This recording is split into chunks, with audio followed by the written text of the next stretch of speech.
Video start करने से पहले बता दूं, आप लोग ये वीडियो 15 अगस्त वाले दिन देख रहे हैं। हैप्पी इंडिपेंडेंस डे सभी को। स्वतंत्रता दिवस की बहुत बहुत हार्दिक शुभकामनाएं मेरी ओर से।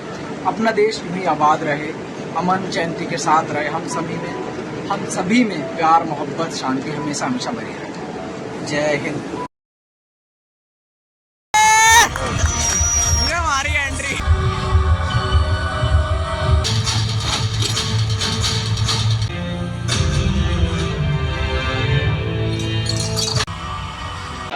चलो।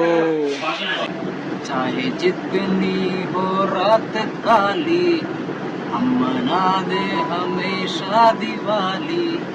समझे जनाबे जनाबे जनाबे अली। Okay, so the time is 5 PM now.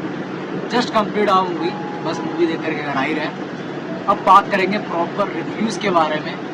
Movie was good, मतलब ऐसा नहीं कहूँगा आउटस्टैंडिंग फैब्युलस, पर ऐसा भी नहीं कहूँगा ऑन एन एवरेज। मूवी अच्छी थी, पैसा वसूल थी।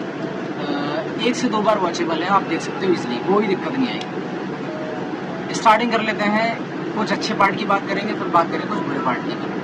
ठीक है, so let's go. Review start करने से पहले जस्ट इग्नोर द बैकग्राउंड, क्योंकि अभी मेरे पास ऐसा कोई स्टूडियो वगैरह नहीं है, कोई जगह नहीं है जहाँ पर प्रॉपर बैठ करके किसी मूवी के बारे में बात कर सकूँ। स्टार्ट कर लेते हैं। सबसे पहले बात करेंगे पॉजिटिव पॉइंट्स के बारे में। सबसे पहले आप इनसे मिलो, the Greek god, most handsome actor in the whole world.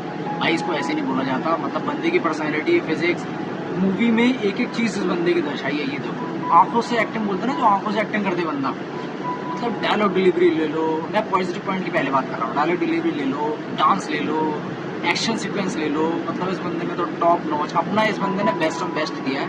100 out of 100 clear cut है बिल्कुल। ये पॉजिटिव पॉइंट हो गया एक इंसान के बारे में। सब बात कर लेते हैं इन भाई साहब के बारे में। NTR, इनकी मैं मूवीज़ पहले नहीं देखता था। इनकी जब से मैंने RRR देखी थी, उसके बाद से मैं इस बंदे का कायल हो गया। इनकी डांसिंग स्किल्स हो, इनका स्क्रीन प्रेजेंस हो, इनकी डायलॉग डिलीवरी हो, फिटनेस हो, मतलब किसी भी चीज़ में आप ले लो। मूवी के अंदर इसमें बात करूँ और मैं, अगर ये वाला सीन देखो, ये फेस ऑफ हुआ था दोनों के अंदर। ओवर शेडो नहीं कहूँगा, किसी ने भी ओवर शेडो किया हो, बट दोनों की बराबरी रही थी हर सीन में। ये सीन देखो, याच के अंदर ये सीन हुआ था, पानी के जहाज में ये वाला सीन था। उसके बाद आपका ये सीन देखो, ये फेस ऑफ था दोनों का। बट कहीं पर भी ऐसा नहीं लगा कि एक दूसरे में कोई भी हल्का बीत जा रहा है या कोई चीज़ किसी की डाउन हो रही है। दोनों ने एक दूसरे को बराबरी दी है। बंदे ने पूरी मेहनत दी है मूवी के अंदर, चाहे फिटनेस और डायलॉग डिलीवरी तो बिल्कुल ऐसे हो रही थी कि कोई यहाँ का एक्टर बात कर रहा हो। मतलब लगता ही नहीं है ना बंदा कि साउथ की लैंग्वेज, मतलब हिंदी इतनी प्यारी है सगले इंसान की। सो इस बंदे को भी भाई 100 आउट ऑफ 100 मूवी पूरा जोड़ दिया भाई साहब। अब बारी आती है अपनी फेवरेट, अपनी क्यूटी शूटी कियारा आडवाणी। भाई ये एक्ट्रेस मेरी शुरू से फेवरेट रही है। कोई सी भी मूवी हो, इतनी क्यूट है यार, मतलब सैडनेस में हो, बंदी ने तो ये समझ लो कमाल कर दिया फिल्म के अंदर। ओवर शेडो कर दिया दीपिका को, ओवर शेडो कर दिया कैटरीना को। मतलब मूवी के अंदर कहीं से भी किसी भी तरह की कोई भी नहीं छोड़ी है। इसने लीड दी है प्रॉपर एक, कि हाँ स्पाई यूनिवर्स की जो आप सोल्जर्स दिखाया गया, बेसिकली पता ही होगा, ट्रेलर में भी दिखाया गया है। लूथरा साहब की बेटी है, ये ट्रेलर में ही बात बोली गई थी, है ना। ये भी एक सोल्जर है, ऑफिसर है, बट इसने पूरी बराबरी दी है हर स्पाई यूनिवर्स की एक्ट्रेसेस को जब तक चली आ रही है। जैसे कैटी हो गई, दीपिका हो गई, आने वाले पार्ट में हमने सुना है कि आलिया भी इसमें कनेक्ट हो गई, है ना। इसका भी काम बहुत अच्छा था, स्क्रीन प्रेजेंस बहुत अच्छा था। ये सीन देखो, मतलब मज़ा आ गया। सॉन्ग्स को लेकर के हो, और ऋतिक को चाहे बराबरी देनी हो, कहते हैं ना लीड एक्ट्रेस और एक्ट्रेस में दोनों में, तो इनका भी काम बहुत बढ़िया लगा, बहुत अच्छा था। तो अब जो मूवी के मेन कैरेक्टर्स थे उन्हीं सभी के बारे में बात होगी इंडिविजुअली। ऋतिक रोशन, कियारा आडवाणी, NTR। अब बात कर लेते हैं मूवी के छोटे छोटे कैरेक्टर्स के बारे में। एक बहुत इंपॉर्टेंट रोल है, जो मैं नाम नहीं लूँगा उनका। लूथरा की देखो बेसिकली डेथ हो जाती है, ये मैं बता देता हूँ। तो लूथरा के बाद एक एंट्री लेने वाला है इस बंदा, रॉ का जो चीफ आने वाला है। कमाल का मजेदार, बहुत पुराना एक्टर है, सीनियर एक्टर है, मजा डाल दी उस बंदे ने। ये पॉजिटिव पॉइंट था, और ये छुपा के रखा जाए, क्योंकि मूवी देखोगे तभी मजा आएगा इसका, तो है ना। दूसरी बात कर लेते हैं, देखो म्यूजिक, BGM और परफेक्ट मैन, परफेक्ट। मतलब NTR वाला स्पेशली, जब NTR की एंट्री हुई है, चाहे वो डांसिंग में हो, है ना, या हेलीकॉप्टर वाला सीन हो, या फाइटिंग सीन हो, फेस ऑफ हो, या उनके जो अलग अलग स्पेसिफिक सीन दिए गए, साथ में जो BGM यूज हुआ है ना, इट वॉज फैब्युलस मैन।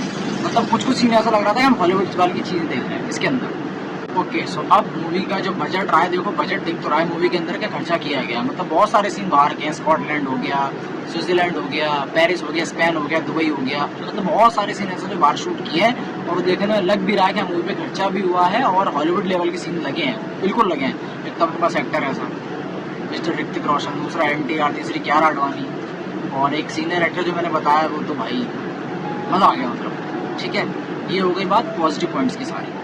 अब बात कर लेते हैं नेगेटिव पॉइंट की तरफ। सबसे पहला पॉइंट आता है स्टोरी लाइन का, जो देखो मुझे अब तक पर्सनली ऐसा लगता है कि स्पाई यूनिवर्स बहुत अच्छे उस पर जा रहा है, लेकिन स्टोरी लाइन अप इनकी वीक क्यों जाती है ना। इसमें मुझे थोड़ा सा ऐसा लगा कि स्टोरी डूब रही है। फर्स्ट हाफ तो बिल्कुल ऐसा लग रहा था, कुछ समझ में नहीं आ रहा था चल क्या रहा है। उसके बाद एक सस्पेंस क्रिएट हुआ, सस्पेंस के बाद लगा कि मूवी बहुत अच्छे लेवल पर आएगी, फिर बहुत चीज़ें चली भी, बट स्टोरी लाइन अप हल्का सा ऐसा रह गया कि एवरेज था, मतलब अच्छा हो सकता था और कुछ चीज़ें अगर एड ऑन होती, बट वो हल्का सा भी। YRF स्पेशली कैमियोज के मामले में भी भाई ऑन टॉप है, क्योंकि एक कैमियो ऐसा हुआ था जब एंड में गाना हो गया, सारी चीज़ें हो गई, पब्लिक आधी से पब्लिक जा चुकी थी। जब मैं वेट कर रहा था मुझे पता था कुछ ना कुछ ऐसा होगा, लास्ट में जो कैमियो हुआ भाई वो तो दिमाग घुमा देगा, क्योंकि एक एक्ट्रेस की एंट्री होने वाली है स्पाई यूनिवर्स में, एक एक्टर भी ऐड हुए हैं, मतलब ये बहुत बड़ा होता जा रहा है। तो ये चीज़ देखने में बहुत एक्साइटेड हूँ, मज़ा बहुत आएगा। बट हाँ, एक दो कैमियो और होता है ना, का टाइगर या पठान में से या जिम में से किसी का, तो मूवी भाई एक अनदर लेवल पे होती, बट स्टिल इट्स गुड। अगर स्टार रेटिंग की बात करोगे तो मैं स्टार रेटिंग दूंगा 5 में से 3.7। 1.3 में स्टोरी लाइन थोड़ी सी डाउन जाएगी, थोड़ी बहुत कमियाँ लगी मूवी में, उसके लिए डाउन अप जाएगा। बाकी देखो, अगर पसंद आई हो तो जाओ मूवी जा करके देखो, और वीडियो अगर अच्छी लगी हो, इन्फॉर्मेटिव लगी हो तो लाइक, कमेंट, शेयर, सब्सक्राइब सारी चीज़ें करके जाना। और खुश रहो सारे, ख्याल रखो अपना। नेक्स्ट व्लॉग में मिलेंगे, तब तक के लिए जय हिंद।